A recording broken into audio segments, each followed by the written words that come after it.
Puisse encore écouter le message que le Seigneur a donné à ses serviteurs, les 4 messagers. Et il y a de cela déjà 22 ans.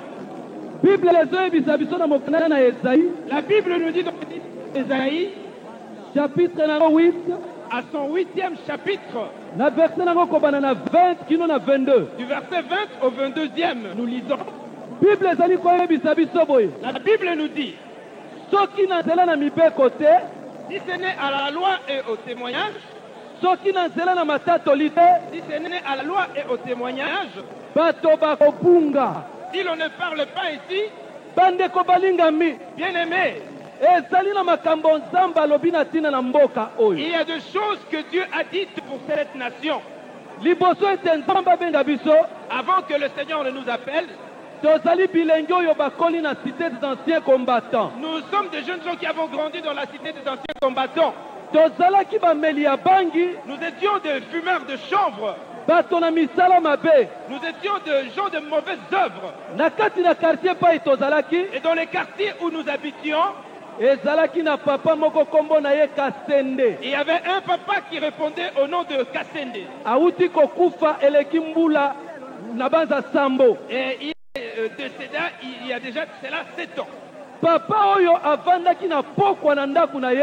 ce papa était un soir assis chez lui. Et d'un coup, il a trouvé qu'il n'était plus le même, son esprit avait disparu. Et il a vu un ange du Seigneur lui dire, Papa Kassende, Yebisa Papa Gala. Dis à Papa Gala. Papa Galo azalaki diacre to papa Mokambi na paroisse Saint-Christophe na cité Baudouin. Et Papa Gala était alors diacre à la cité des anciens combattants à la paroisse Saint-Christophe. Ayebisie sangisa bilenge basi et bilenge mibali ya quartier yo po ete nzamba za na bango likambo. Et le Seigneur lui avait dit de rassembler les jeunes gens et les jeunes filles de ce quartier parce qu'il avait une œuvre à faire avec eux. Lokol salaki na plan nzambe et puisque c'était le plan de Dieu, Papa Gala somba ki ba ballon. Papa Gala avait acheté des ballons de foot. A somba ki pe ba trigo et il avait aussi acheté des vareuses. To salaki équipe à football ya quartier. Et nous avions créé une équipe de football du quartier. Et il nous avait recommandé d'aller tout le temps à l'église. Et c'est à travers cela qu'il avait créé la chorale de Bilengue ya Mwinda. Nous étions dans cette chorale. Et comme dans cette chorale nous utilisions des instruments de musique, le 23e anniversaire la consécration ya sango ya paroisse. Et il était arrivé alors qu'en fait le 23e anniversaire de notre prêtre de la paroisse. Et on nous avait choisi pour pouvoir garder les instruments. Bien aimé, une chose très étonnante. À 23h, dirigeant notre dirigeant est venu nous dire Albert, que le Seigneur m'envoie chez Albert, et pas Adolphe, chez Adolphe, et pas Daniel, chez Daniel, et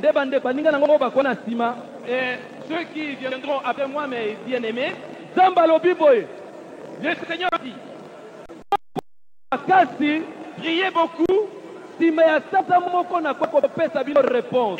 mois après je viendrai vous répondre à vos prières.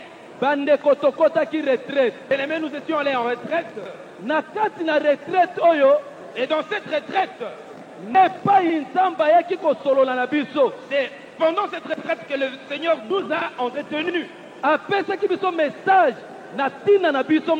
Et le Seigneur nous avait donné un message pour nos vies, un message pour notre pays, et un message pour le monde entier. C'est ainsi, bien aimé.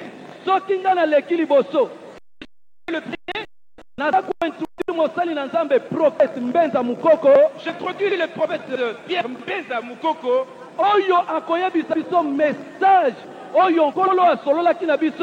Pendant un mois,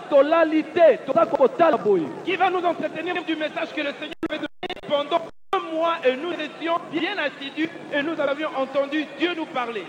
Nous n'avions pas vu quelqu'un que nous avons entendu la voix de Dieu, une voix audible.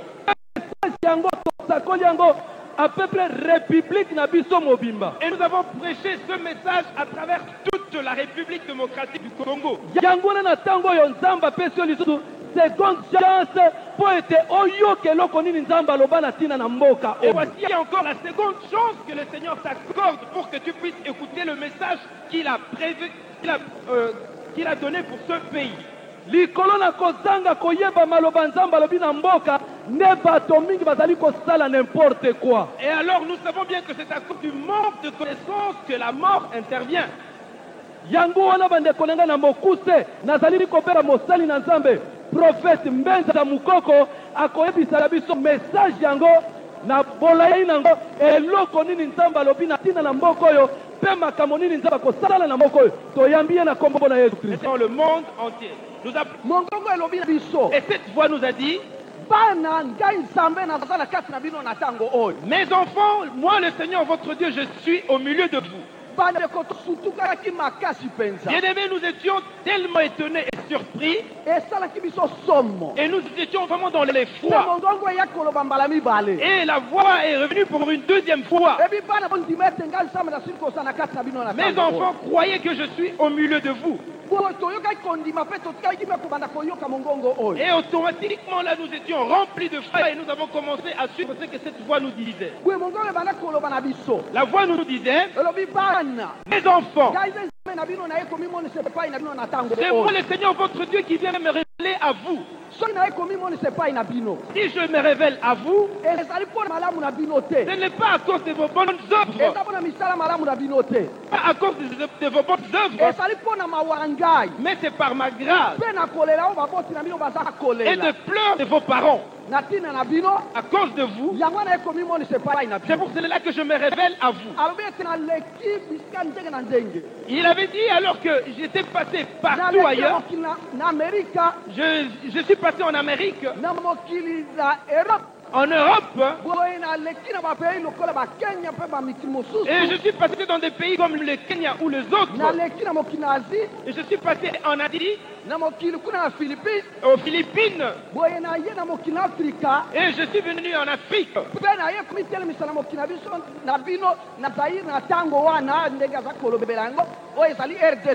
Et je viens maintenant me poser au Zaïre de l'époque qui est maintenant la RDC. Et le Seigneur nous dit que si je suis venu alors me poser maintenant ici chez vous, c'est parce que j'ai de grandes choses que je dois faire au milieu de vous. Sachez que dès maintenant, j'ai choisi votre pays. Votre pays, dans ce temps de la fin,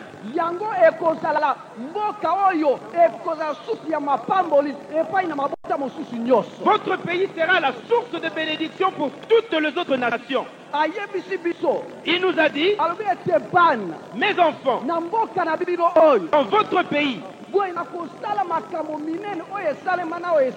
je ferai des grandes choses qui ont déjà été faites et qui n'ont jamais été faites.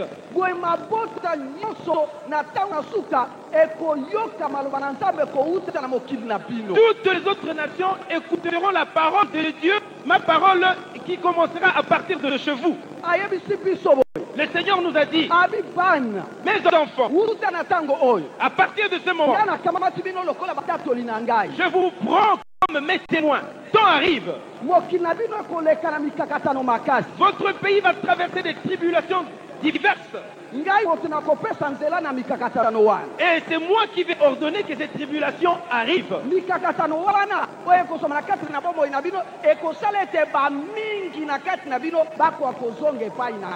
Et c'est à travers cette tribulation que plusieurs parmi vous reviendront à moi. Notre souffrance, toutes nos difficultés dans ce pays, c'est une bénédiction pour nous. Applaudissons le Seigneur pour cela. Je laisse la place pour la deuxième partie du message que le Seigneur nous avait donné depuis le 18 août 78. C'est l'apôtre Dinanga Pondo Adolphe, un homme de Dieu très puissant que nous accueillons puissamment dans le nom de Jésus. Applaudissons le Seigneur.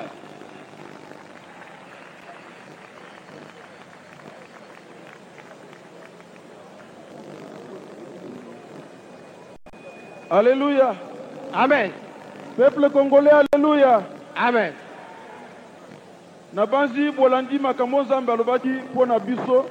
Vous avez suivi le message que Dieu nous a donné. Boyebi que souffrance tozo vivre na kata mboka oyo mso se posaka ba question ebele. Vous vous posez des questions sur la souffrance que nous avons dans ces pays. Notre pays est agressé par le gens de l'extérieur. Les grandes puissances ont divisé notre pays. Ce n'est pas un hasard, c'est ce que Dieu avait dit depuis 78. Vous venez de suivre le message en ces lieux. La Bible dit ceci. Un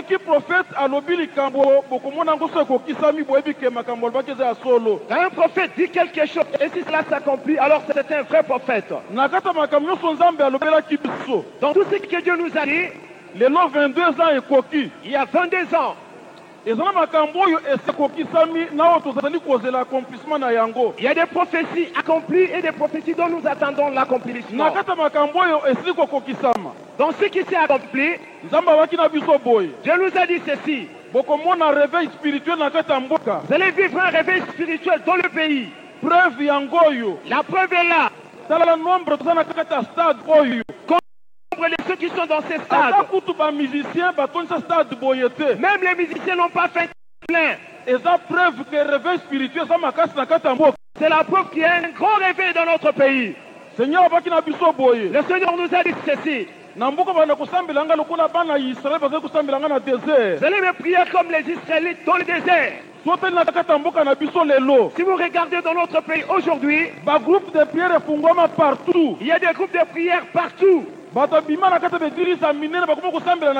Les gens ont quitté les églises traditionnelles pour prier à l'extérieur.